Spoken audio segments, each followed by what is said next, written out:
One line all English ही एक ओळ जर आपण शिकलो तर आपण संपूर्ण इंग्लिश शिकलो असं होईल. आय नो की तुम्हाला वाटत असेल की पॅडी थोडं चढवून बोलतो आहे किंवा असं काहीतरी बोलतो आहे जे पॉसिबल नाही आहे. But trust me, this is possible. मागच्या व्हिडिओमध्ये आपण शिकलो की ही एक ओळ आपण कशी बनवली. एका पूर्ण सिनारिओची एक ओळ आपण बनवली, ती ओळ आपण इंग्लिशमध्ये ट्रान्सलेट केली. इफेक्टिव्हली आपण कशी वाक्यरचना करू शकतो ते आपण त्या व्हिडिओमध्ये पाहिलं. आणि या व्हिडिओमध्ये आपण बघणार आहोत की एका लाईनमध्ये सगळी इंग्लिश कशी शिकायचे. मित्रांनो, आपण जर पाहिलं तर या एका ओळीत बरेच सारे शब्द आहेत, बऱ्याच शब्दांचे वेगवेगळे अर्थ आहेत, कंजंक्शन्स आहेत, त्यानंतर वर्ब्स आहेत, नाउन्स आहेत, प्रोनाउन्स आहेत. आपण अगोदर ते बायफर्केट करूयात आणि नंतर सुरू करूयात की या ओळीपासून आपण संपूर्ण इंग्लिश कशी शिकू शकतो. पहिलं आपण घेऊयात आय.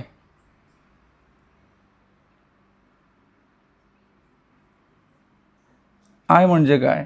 आय हा एक प्रोनाऊन आहे.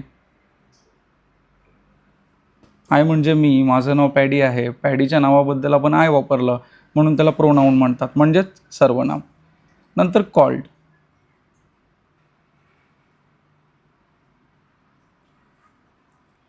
हा वर्ब आहे.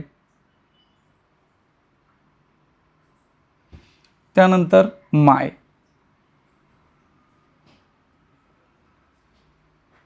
हा पॉझेसिव्ह ॲडजेक्टिव्ह आहे.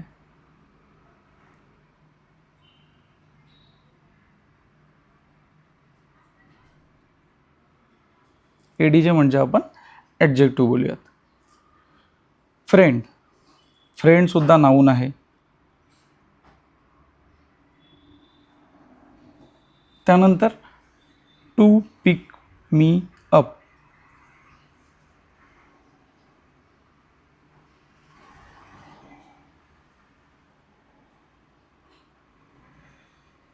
हा इन्फिनिटिव्ह फ्रेज आहे, कारण यातून आपल्याला एक पर्पज दिसतोय म्हणून आपण हा इन्फिनिटिव्ह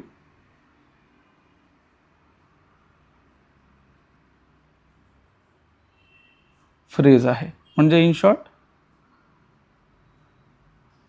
फ्रेज, आणि फ्रेजचं सबटाईप इन्फिनिटिव्ह फ्रेज. त्यानंतर टू पिक मी अप हे जेव्हा आपण एकत्र वाचतो तेव्हा तो एक फ्रेज होतो. बट ते आपण वेगवेगळं केलं तर आपल्याला समजतं की त्यात मी सुद्धा आहे. आणि मी म्हणजे काय तर प्रोनाऊन.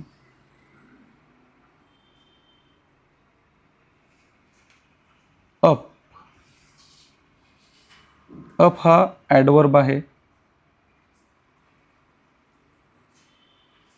त्यानंतर ॲट. इकडे ॲट आहे. ॲट हे प्रिपोजिशन आहे. प्रिपोजिशन म्हणजे काय माहिती आहे ना? नसेल माहीत तरीसुद्धा आपण बघणार आहोतच पुढे. त्यानंतर दी. दी हे आर्टिकल आहे. आपण बोलतो ना ए एन दी. त्यानंतर इकडे आहे ॲट 7 AM.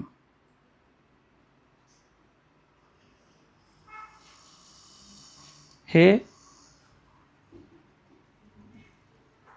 प्रिपोजिशनल फ्रेज आहे. का तर ते टाईम दर्शवतं म्हणून. म्हणजे ते सुद्धा फ्रेजचाच एक सबटाईप आहे. त्यानंतर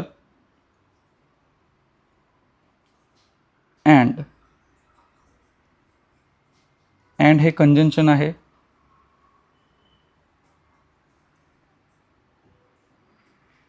कंजंक्शन म्हणजे दोन वाक्यांना जेव्हा जोडतो आपण आणि जो शब्द वापरतो वाक्य जोडण्यासाठी त्याला कंजंक्शन म्हणतात. पुढे आपण बघणार आहोत. त्यानंतर ही. ही सुद्धा प्रोनाऊन आहे. त्यानंतर कन्फर्म्ड. कन्फर्म्ड सुद्धा वर्बमध्ये येतं. कॉल्ड आहे वर्बमध्ये. यात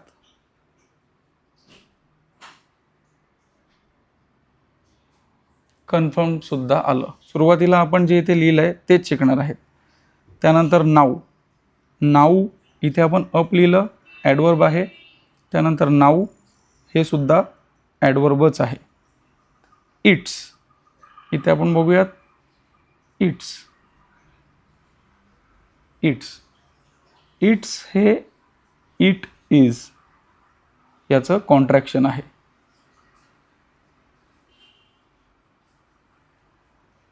म्हणजे काय, तर प्रोनाऊन प्लस वर्ब त्याचं कॉन्ट्रॅक्शन इट्स आहे.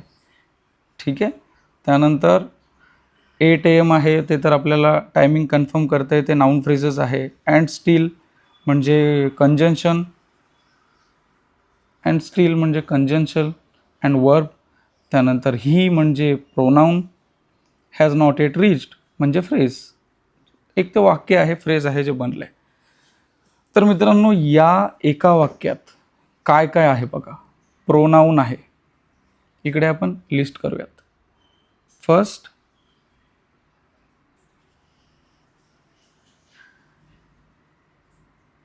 प्रोनाऊन आहे, सेकंड वर्ब आहे, थर्ड ॲडजेक्टिव्ह आहे, फोर्थ नाऊन आहे, फिफ्थ फ्रेज आहेत, सिक्स प्रोनाऊन तर आहेच, ॲडवर्ब आहे, 7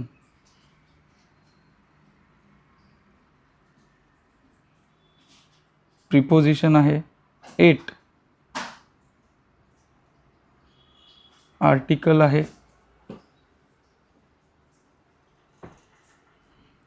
आर्टिकल झालं, प्रिपोजिशन फेज झालं. त्यानंतर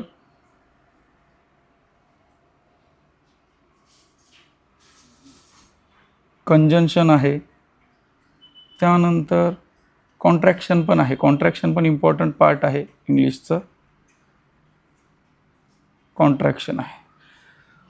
आणि मित्रांनो, इथे आपल्याला सिम्बॉल्ससुद्धा दिसत आहेत, जसं की कॉमा, सेमिकॉलन, फुल स्टॉप, ते सुद्धा आपल्याला इथे दिसत आहेत. ते तर खूप महत्त्वाचे पार्ट आहेत इंग्लिशचे.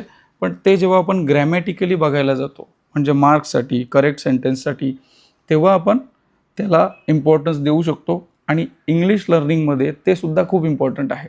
कारण जेव्हा आपण इंग्लिश वाचतो, जेव्हा आपण इंग्लिश बोलतो, तेव्हा या चिन्हांनुसारच आपल्याला थांबायला लागतं, आपल्याला पॉज घ्यावा लागतो. आणि म्हणून ही चिन्ह खूप इम्पॉर्टंट आहेत. आणि हे जे सिम्बॉल आहेत, जसं की फुल स्टॉप झालं, इथे कॉमा झालं, इथे सेमिकॉलन झालं, याला पंक्च्युएशन असं बोलतात.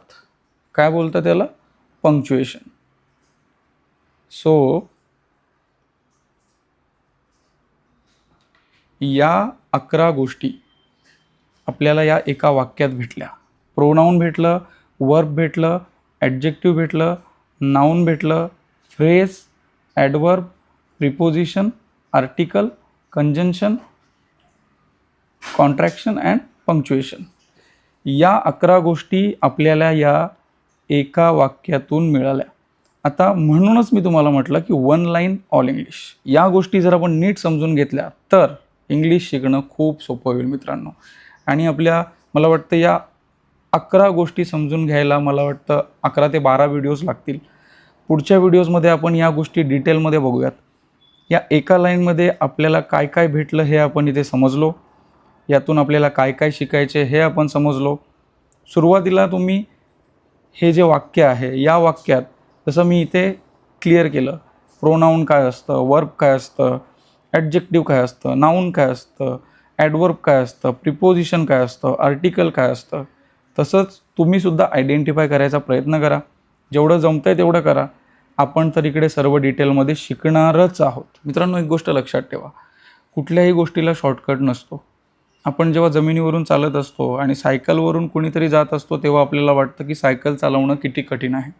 त्यानंतर जेव्हा आपण सायकल चालवायला शिकतो आणि मग सायकलवरून जेव्हा आपण एखाद्या बाईकवाल्याला बघतो, तेव्हा आपल्याला समजतं की अरे, बाईक चालवणं किती कठीण आहे.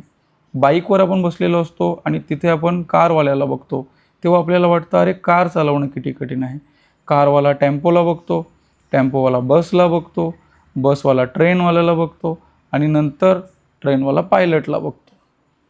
या प्रत्येकाला असं वाटत असतं की दुसऱ्याचं टास्क किती कठीण आहे. पण मित्रांनो, जेव्हा आपण सुरुवात करतो ना, तेव्हा इव्हेंच्युअली आणि जर आपल्या मेहनतीमध्ये आपल्या स्वतःमध्ये जर जिद्द असेल तर आपण तिथपर्यंत पोचतो जिथे आपल्याला पोचायचं आहे. म्हणून इंग्लिश शिकायची आहे पण इंग्लिश मला येतच नाही, मी क्लासेस लावले पण मला बोलताच येत नाही, मी शिकूच शकलो नाही, हे सगळे जे तुमचे विचार आहेत हे तुम्हाला पुन्हा पुन्हा पुन्हा पुन्हा तिथेच फिरवतात. आणि हेच ते विचार आहेत जे तुम्हाला या चक्रव्यूहामधून बाहेर पडून देत नाही आहेत. आणि आता आपल्याला बाहेर पडायचं आहे, इझिली शिकायचं आहे. प्रत्येक व्हिडिओ नीट बघा, घाई करू नका, समजून घ्या. जर तुम्ही समजून घेतलंत तर मी तुम्हाला गॅरंटी देतो की जेवढी मला इंग्लिश येते तेवढी इंग्लिश तर तुम्हाला डेफिनेटली येईल. व्हिडिओ पूर्ण पाहिलात त्याबद्दल थँक्यू. आणि शेअर करा ज्याला कुणाला इंग्लिश शिकायची असेल त्याला. आणि तुम्ही जर चॅनलला अजून सबस्क्राईब केलं नसेल तर आत्ताच आपल्या चॅनलला सबस्क्राईब करा. भेटूयात पुढच्या व्हिडिओमध्ये. तोपर्यंत टेक केअर. Bye bye.